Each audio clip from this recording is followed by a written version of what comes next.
मैं मां हूं, धरती मां। महानता का मार्ग सरल नहीं होता। महानता को प्राप्त करने के लिए त्याग और धैर्य की शक्ति आवश्यक है। संसार में जितने महान व्यक्तित्व हुए हैं, वे फूलों की सेज पर नहीं पले। उन्हें कांटों भरी राह पर चलना पड़ा है। उन्हें महलों का सुख तज कर वीरानों में भटकना पड़ा है। प्रहलाद को भी महान बनना है, सो उसे भी ये सब सहना है, ये सब झेलना है। हिरण्यकशिपु अहंकार के हाथों ये भी भूल बैठा है कि प्रहलाद उसी का पुत्र है, उसी का रक्त है। किंतु क्या हिरण्यकशिपु प्रहलाद की महानता का रास्ता रोक सकता है? क्या प्रहलाद का धैर्य हिरण्यकशिपु के अहंकार से हार मान सकता है? पुत्र के विश्वास और पिता के अहंकार के इस युद्ध में अभी कितने मोड़ आएंगे, मैं इसे बहुत ध्यान से देख रही हूं।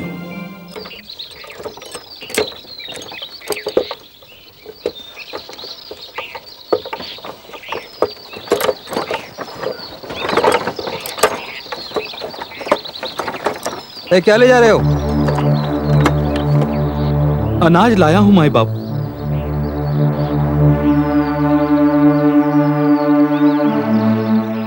ए बालक, कौन है तू? ओम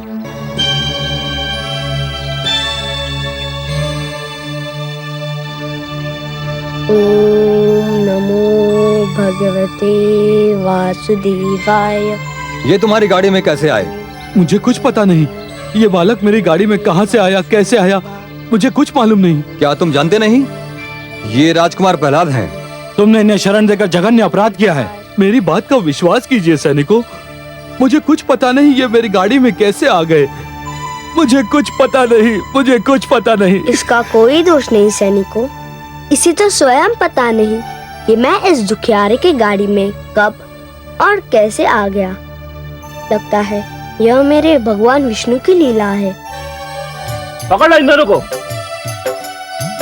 ओम नमो भगवते वासुदेवाय।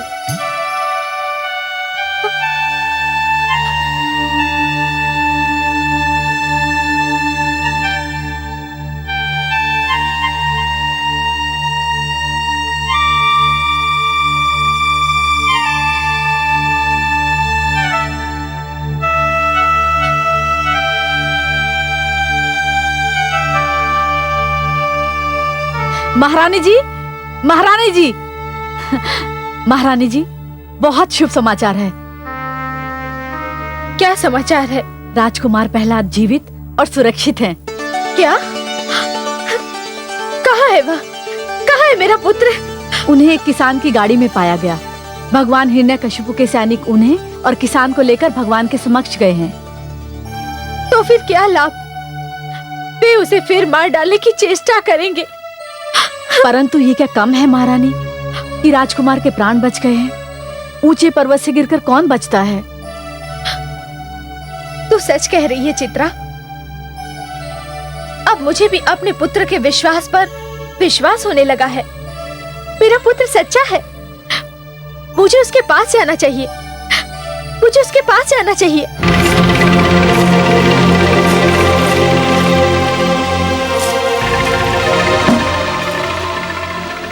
दुहाई है भगवान, दुहाई है, मुझ पर दया कीजिए भगवान, मुझ पर दया कीजिए।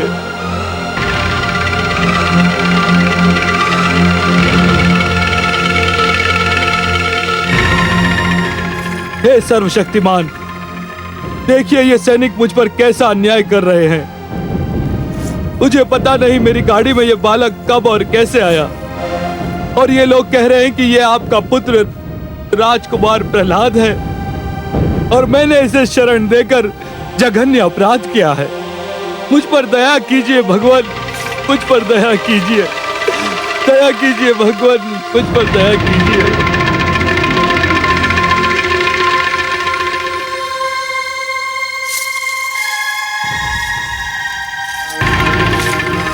तू फिर बच गया। हाँ पिताश्री, आपका आशीर्वाद है। कैसे बच गया तू? इसलिए पिताश्री, क्योंकि मारने वाले से बचाने वाला अधिक बड़ा होता है। मुझे मेरे भगवान विष्णु ने बचा लिया। दुष्ट, ये जान ले, भली भांति जान ले कि यदि तेरे विष्णु की यह इच्छा है कि तू मरने न पाए, तो मेरा यह संकल्प है कि तू जीवित न रहने पाए। देखता हूं कब तक तेरा विष्णु तुझे बचाता है, कब तक। पुत्र, मेरा पुत्र, पुत्र, पुत्र, मेरा पुत्र। सेनापति अश्वमित्र, आज्ञा भगवान। इस कृषक को मुक्त कर दिया जाए, इसका कोई दोष नहीं। भगवान हिरण्यकशिपु की जय।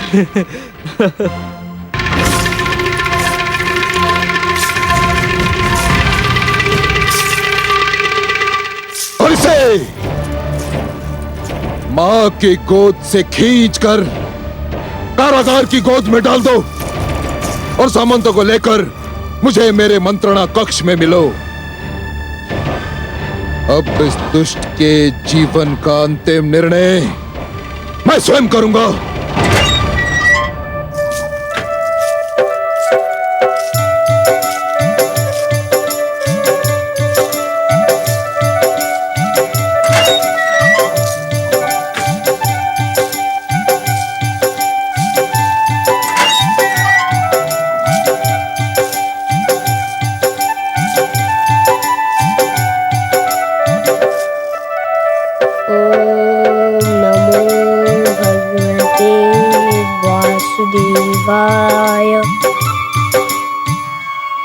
देख लिया आपने क्या किया हिरण्यकशिपु ने। मैं कह रही थी कि पुत्र प्रहलाद को जीवित देखते ही दुष्ट हिरण्यकशिपु क्रोधित हो जाएगा। आप तो जानती हैं महादेवी कि जिस प्रकार बिच्छू की प्रवृत्ति होती है डंक मारना, उसी प्रकार एक दुष्ट दुष्टता के बिना नहीं रह सकता। हिरण्यकशिपु अत्याचार के अतिरिक्त और कर भी क्या सकता है देवी? और आप कह रहे थे कि आपने मेरे पुत्र के प्राणों की रक्षा की है, उसे पर्वत से नीचे गिरने से बचा लिया है। यह भी तो संभव है देवी कि अब प्रहलाद की कथा और भी रोचक हो जाए। कथा तो अब इस मोड़ पे है कि दुखियारी कयाधु का दुख बढ़ता ही जा रहा है।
वासुदेवाय। पुत्र,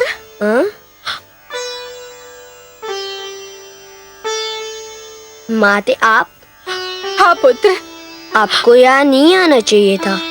यदि पिताश्री को पता चल गया तो वो तुम पर क्रोधित होंगे। क्या करूं पुत्र, मेरे तो प्राण संकट में है। पति की क्रोध की भी चिंता है और पुत्र का प्रेम चैन नहीं लेने देता। पुत्र, क्या तुम्हें अपने जीवन से प्यार नहीं? क्यों नहीं माते, जीवन तो ईश्वर का सबसे अनुपम उपहार है।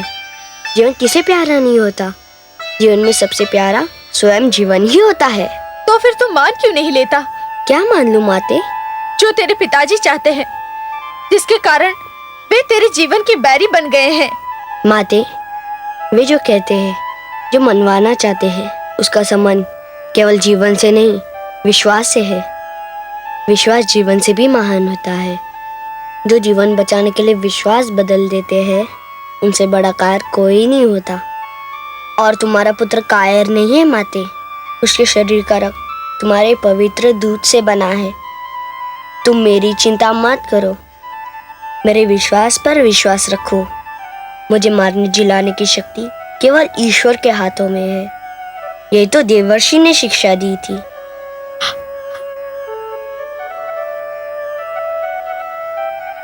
बहुत देर हो गई महारानी जी। महाराज के आदेश के विरुद्ध मैंने आपको राजकुमार से मिलने दिया। कृपया आप जाइए, नहीं तो मेरे प्राण संकट में पड़ जाएंगे।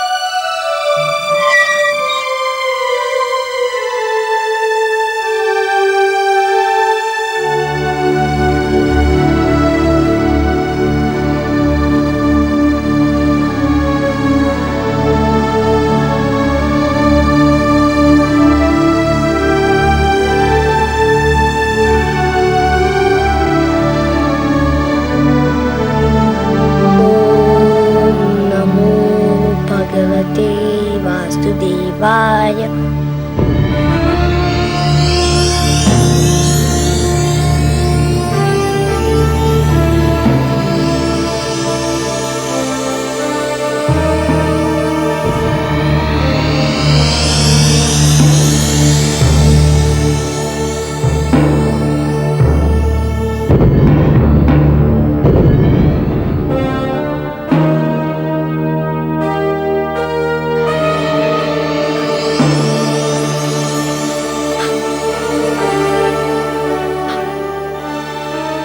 स्वामी, स्वामी, स्वामी, आपने 2 बार मेरे पुत्र का वध करना चाहा, किंतु आपने स्वयं देखा कि वो दोनों बार बच गया। इसे कुछ और नहीं तो प्रकृति की लीला समझकर अब उसके प्राण छोड़ दीजिए स्वामी। आप कहेंगे तो मैं अपने पुत्र को लेकर आपके राज्य की सीमाओं से कहीं दूर चली जाऊंगी। मैं आपको वचन देती हूँ कि मैं अपने पुत्र को आपके समक्ष कभी नहीं आने दूंगी, कभी नहीं आने दूंगी। महारानी, प्रश्न ये नहीं कि वो मुझे दिखाई देता है या नहीं, प्रश्न ये है कि वो मुझे ईश्वर मानता है या नहीं, या मेरी भांति विष्णु को अपना बैरी बनाता है या नहीं। यदि वो ये नहीं मानता और ऐसा नहीं करता तो उसका अस्तित्व मेरे लिए संकट है, और जो भी मेरे लिए संकट बनेगा उसे जीने का कोई अधिकार नहीं। महारानी, उस पर नहीं तो मुझ पर दया कीजिए स्वामी। पिता को पुत्र पर दया नहीं आती तो माता को ही उसके जीवन की भिक्षा दे दीजिए। महारानी, आप पत्नी भी हैं और माता भी। आप अपने जीवन के क्षेत्र का निर्धारण कर लीजिए। अब सोच लें कि आप पतिव्रत धर्म की सीमाओं में रहना चाहेंगी या उसे तोड़कर पुत्र मोह के घेरे में। महारानी, मैं केवल पिता ही नहीं, राजा और ईश्वर भी हूं। ईश्वर, और मेरे लिए ईश्वर होना पिता होने से कहीं अधिक महत्व रखता है। महारानी,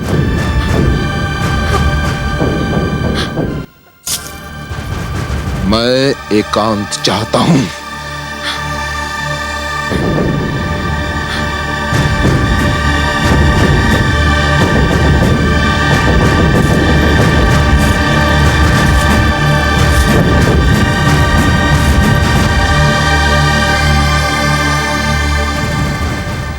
भगवान हिरण्यकश्यप की जय हो।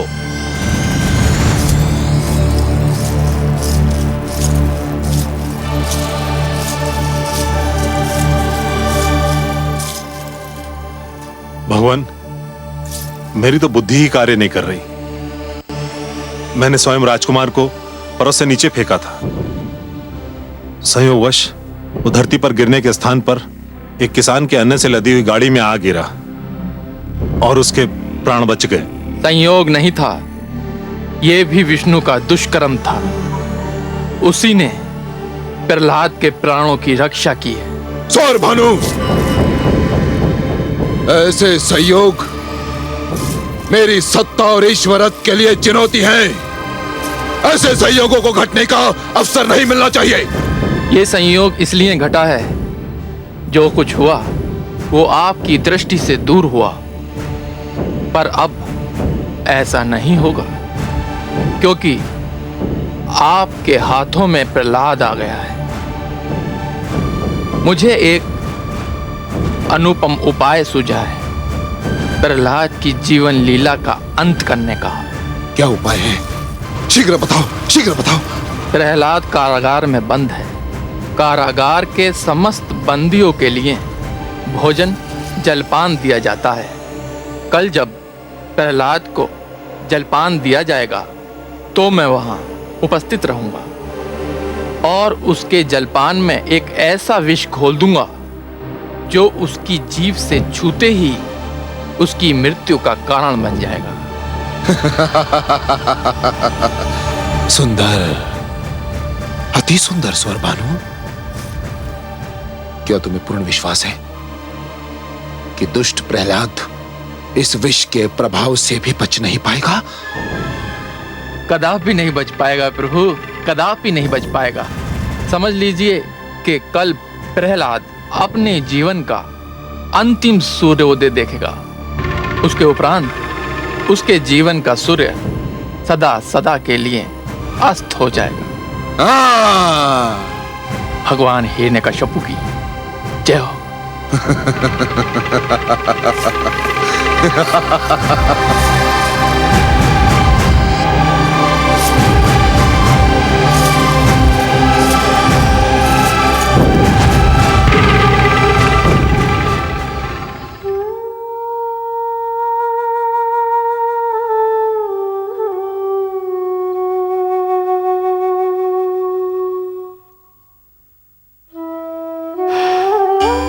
नारायण नारायण। हे देवर्षि, मेरा पुत्र सकुशल तो है? अभी तक तो है माते, पर कल क्या होगा ये कोई नहीं कह सकता। क्यों? अब दुष्ट हिरण्यकशिपु कौन सा षड्यंत्र रच रहा है मेरे पुत्र के विरुद्ध? माते, हिरण्यकश्यपु अब स्वरभानु के परामर्श पर चल रहा है। और क्या परामर्श दिया है उस दुष्ट ने? सत्य कहा आपने माते, दुष्टों के परामर्श भी दुष्ट होते हैं। स्वरभानु ने परामर्श दिया है कि प्रहलाद के भोजन में विष मिला दिया जाए। जैसे ही प्रहलाद भोजन करेगा, विष के दुष्प्रभाव से वह दम तोड़ देगा। नहीं, ये असंभव है। ऐसा नहीं हो सकता। मैं उसे ऐसा कदापि नहीं करने दूंगी।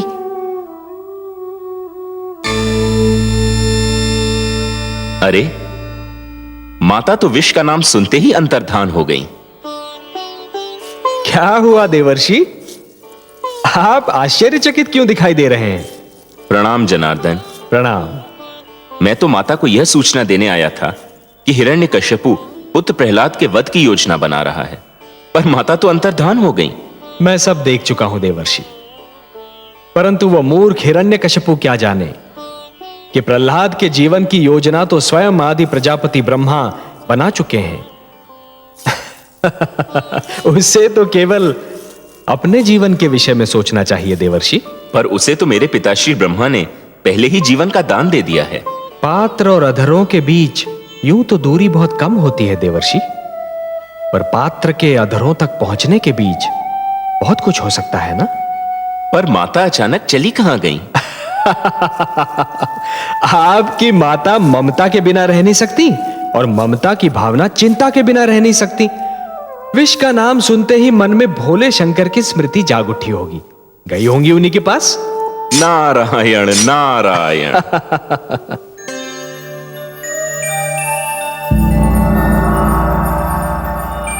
प्रणाम भोलेनाथ।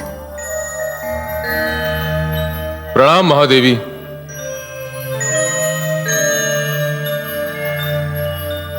देवी, आप कैलाश पधारकर सदा मुझ पर उपकार करती हैं, पर मुझे दुख होता है क्योंकि आपको कष्ट उठाना पड़ता है। आपको जब कभी मेरी सेवा की आवश्यकता हो, आप मुझे ही बुला लिया करें। मैं आपके स्वभाव से परिचित हूँ भोलेनाथ।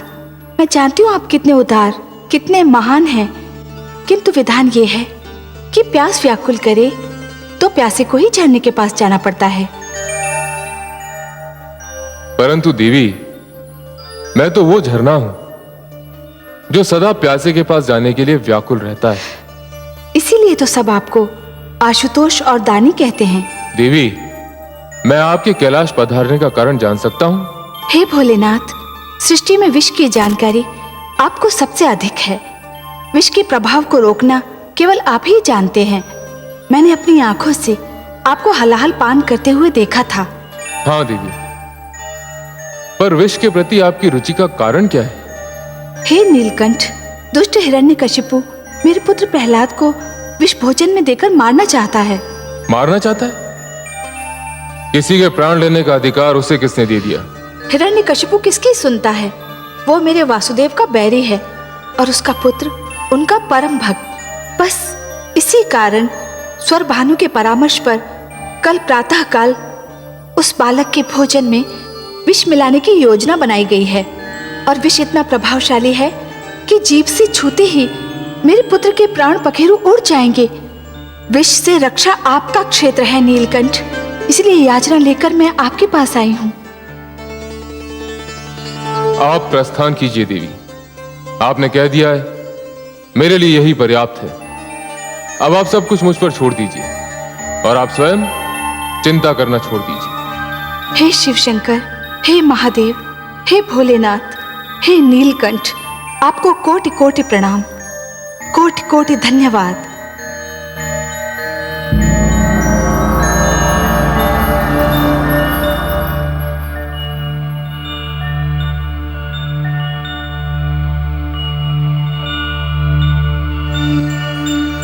रुको दासी,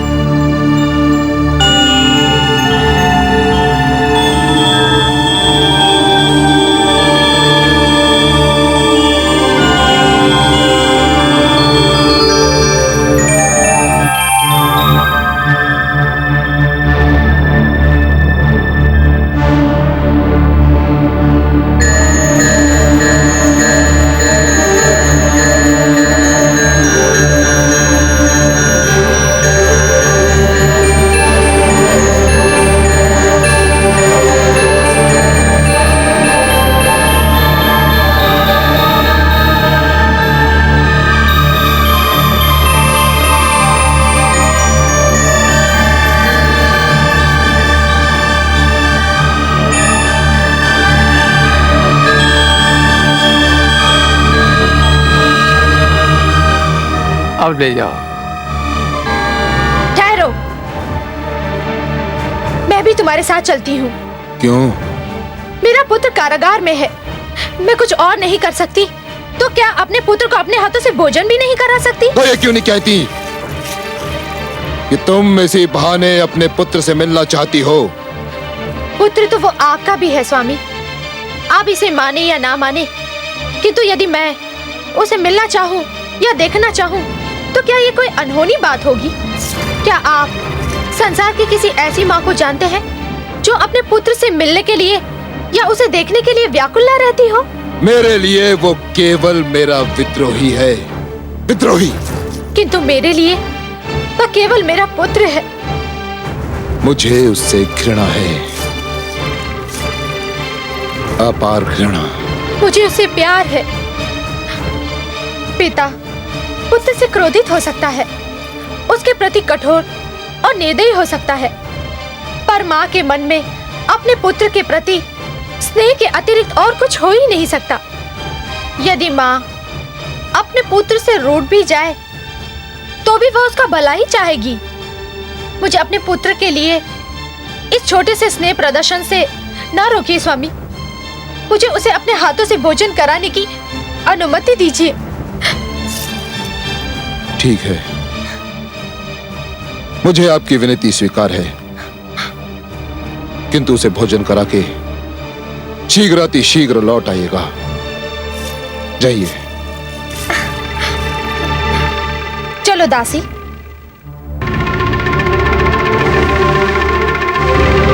यह आपने क्या किया भगवान?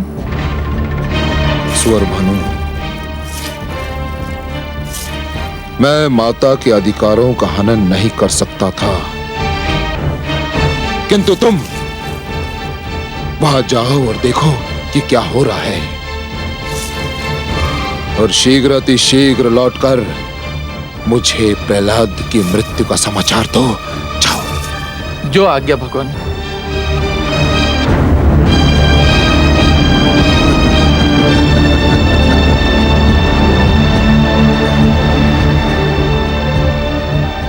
देखिए आपने हिरण्यकशिपु की क्रूरता सर्वेश्वर।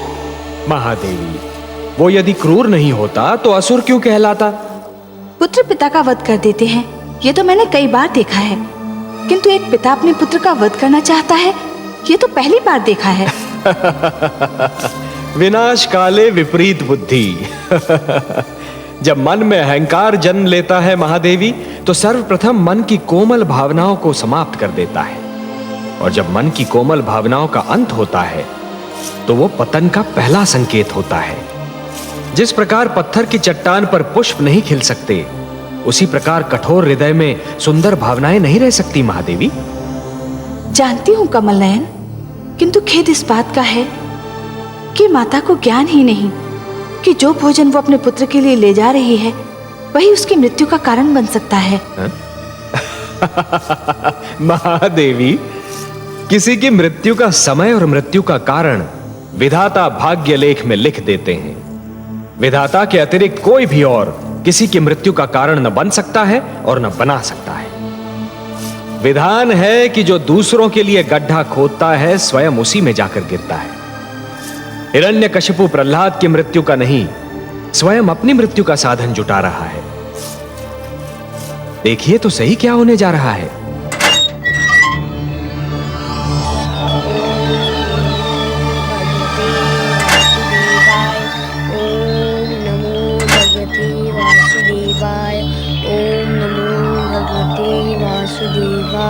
पुत्र प्रहलाद, नमो भगवते वासुदेवाय।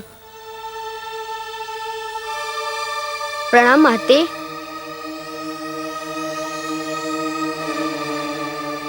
जुग जुग जियो मेरे लाल। आज मैं तुम्हें अपने हाथों से भोजन खिलाऊंगी। यह तो बहुत अच्छा है, तब तो भोजन करने में बड़ा आनंद मिलेगा। तुम जब भी अपने हाथों से मुझे भोजन कराती हो, मैं भूख से दुगना भोजन कर जाता हूँ। न जाने क्या जादू है तुम्हारे हाथों में। आओ पुत्र।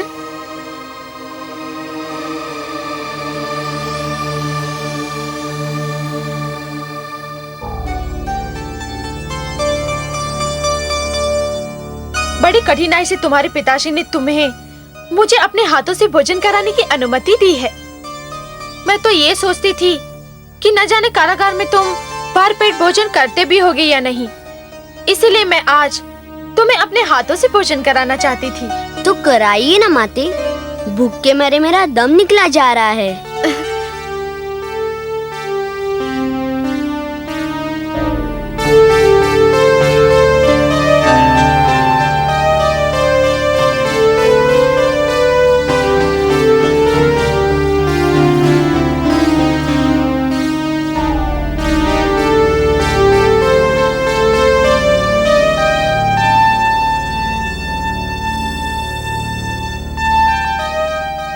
पुत्र, भोजन कैसा है? आहा, क्या स्वादिष्ट भोजन है। बड़ा आनंद आ गया। खीर, मेरी मन भावन खीर।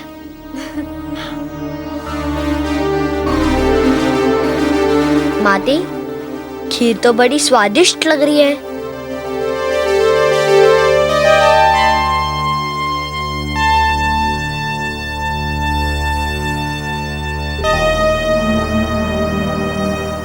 पुत्र।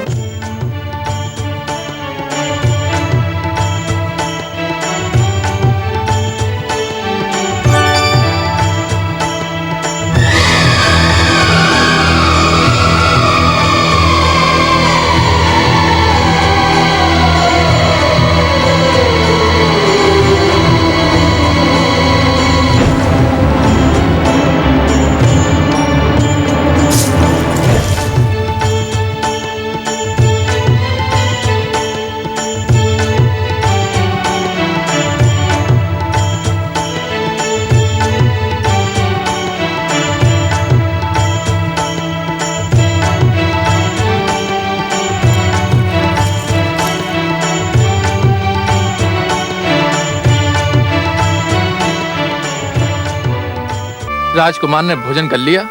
हाँ, किंतु उन्हें तो कुछ नहीं हुआ। वो तो सारी खीर जल की भांति पी गए। क्या? तुम्हारे पिताजी ने कहा था कि तुम्हें भोजन खिलाकर मैं तुरंत लौट आऊं, किंतु तुम्हें छोड़कर जाने को मेरा मन नहीं कर रहा है। माती, आप जाइए। मैं नहीं चाहता कि मेरे कारण आपको पिताश्री का क्रोध झेलना पड़े।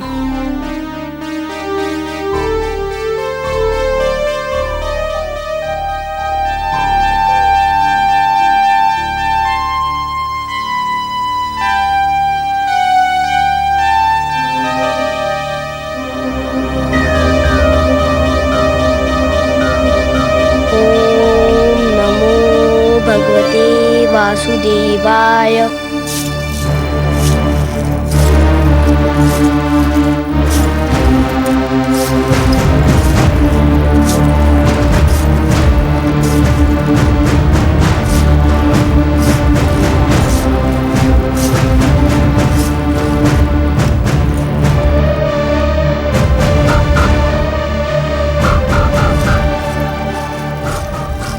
स्वामी, मैं किन शब्दों में आपको धन्यवाद दूं? धन्यवाद? किस बात के लिए धन्यवाद महारानी? आज कितने दिनों पश्चात मुझे अपने पुत्र को भोजन कराने का सुअवसर मिला। मैं बहुत प्रसन्न हूँ स्वामी। यदि आपका मन नापसंद तो मैं आज न अपने पुत्र से मिल पाती, न उसे भोजन करा पाती। उसने खीर पी? हाँ स्वामी, खीर तो उसका मनभावन पकवान है। वह खीर पीकर बहुत प्रसन्न हुआ। आपका पुत्र सर्वथा स्वस्थ है? एकदम स्वस्थ, और आपकी कृपा से बहुत हृष्ट पुष्ट भी। कारागार के कठोर जीवन का उस पर कोई प्रभाव नहीं। स्वामी, मैं आपकी अत्यंत आभारी हूँ।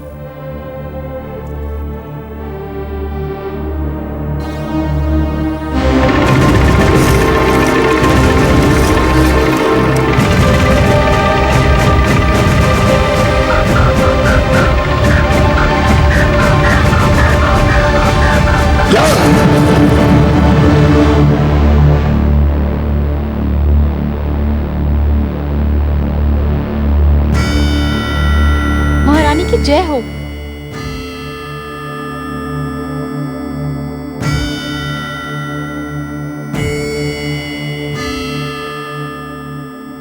महारानी, राजकुमार स्वस्थ तो है ना? उन्हें कुछ हुआ तो नहीं? विचित्र बात है, आज तो जैसे अचानक सभी को मेरे पुत्र के स्वास्थ्य की चिंता हो गई है। अरे बावली, पुत्र ने अपनी माँ के हाथों से भोजन किया है। यदि उसे कुछ होता भी तो माँ के हाथों से खिलाया भोजन खाकर वो ठीक हो जाता। पर बात क्या है? महारानी, महारानी, वो क्या बात है? तू बताते चुप क्यों हो गई? बता, क्या बात है? बोल। कहीं मेरे पुत्र के विरुद्ध कोई षड्यंत्र तो नहीं रचा गया है? वही हुआ है महारानी, वही हुआ है। क्या हुआ है? बोल। आपने जो भोजन राजकुमार को दिया था उसमें विष मिला हुआ था। क्या? हाँ महारानी, दुष्ट स्वर भानु ने मेरे सामने खीर में विष टपका दिया था। नहीं, ये नहीं हो सकता। अरे दुष्टा, तूने मुझे बताया क्यों नहीं? भगवान हिरण्यकशिपु के भय से मेरे मुख पर ताले पड़ गए थे महारानी।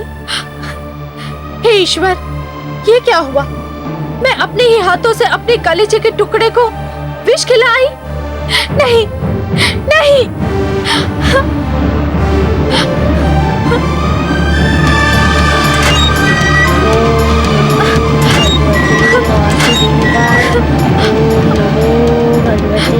वासुदेवाय। पुत्र, पुत्र, नमो भगवते वासुदेवाय। क्या हुआ माते? पुत्र, तू बिल्कुल ठीक तो है ना? मेरे साथ आपका आशीर्वाद है, मुझे क्या हो सकता था? मेरा पुत्र, हे भगवान, आपका लाख लाख धन्यवाद। मेरे पुत्र को कुछ नहीं हुआ, कुछ नहीं हुआ मेरे पुत्र। क्या बात है माते? तूने जो खीर पी थी उसमें दुष्ट स्वर भानु ने विष मिला दिया था। मेरे तो प्राण पखेरु उड़ गए थे पुत्र, परंतु तू बच गया।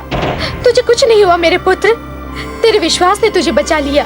माते, मैंने विष्णु भक्ति का कवच पहन रखा है, मुझे मेरे भगवान विष्णु ने बचा लिया। तुम पिताश्री के भय से कह नहीं पा रही हो, किंतु तुम भली भांति जानती हो कि कौन मेरी रक्षा कर रहा है, कौन मुझे बार बार बचा रहा है। तुम भले अपने मुख से नाम ना लो, पर मैं बार बार उसी का नाम लूंगा, विष्णु विष्णु विष्णु। ओम नमो भगवते वासुदेवाय। ओम